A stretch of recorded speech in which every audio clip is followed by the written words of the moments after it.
కేంద్రంలోని బీజేపీ ప్రభుత్వం బీసీ కులగణన విషయంలో మరోసారి తన ద్వంద్వ నీతిని ప్రదర్శించిందని తెలంగాణ జాగృతి అధ్యక్షురాలు కల్వకుంట్ల కవిత విమర్శించారు. కేంద్రం తీసుకొచ్చిన కొత్త సెన్సస్ డాక్యుమెంట్లో బీసీ కాలం లేకపోవడంపై ఆమె తీవ్ర ఆగ్రహం వ్యక్తం చేశారు. దేశ జనాభాలో సగానికి పైగా ఉన్న బీసీల వివరాలను సేకరించేందుకు సెన్సస్ డాక్యుమెంట్లో ప్రత్యేక కాలం పెట్టకపోవడం యావత్ బీసీ సమాజాన్ని అవమానించడమేనని ఆమె పేర్కొన్నారు.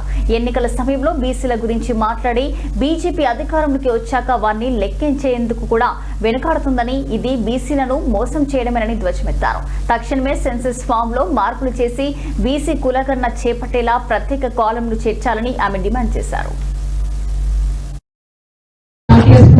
సుభాష్ చంద్రబోస్ గారి స్ఫూర్తితోని మనం నింపుకొని ముందుకు కదలాలని చెప్పి ఆశిస్తా ఉన్నాను.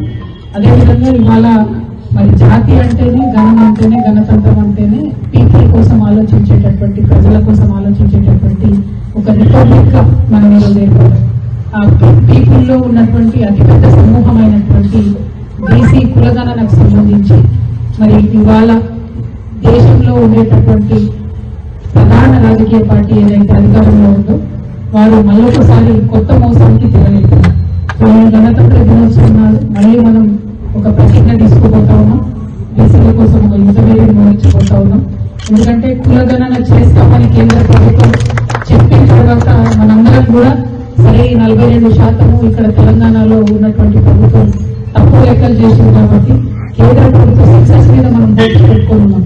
కానీ నిన్న వచ్చినటువంటి సెన్సస్ డాక్యుమెంట్ లో కనీసం బీసీ అనేటటువంటి కాలం కూడా లేదు.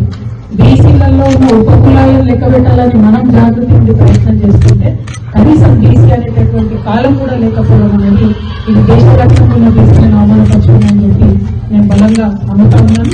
దానికి సంబంధించి అనేక మంది మేధావులతో నిన్నటి నుండి కూడా మాట్లాడుతా ఉన్నాం.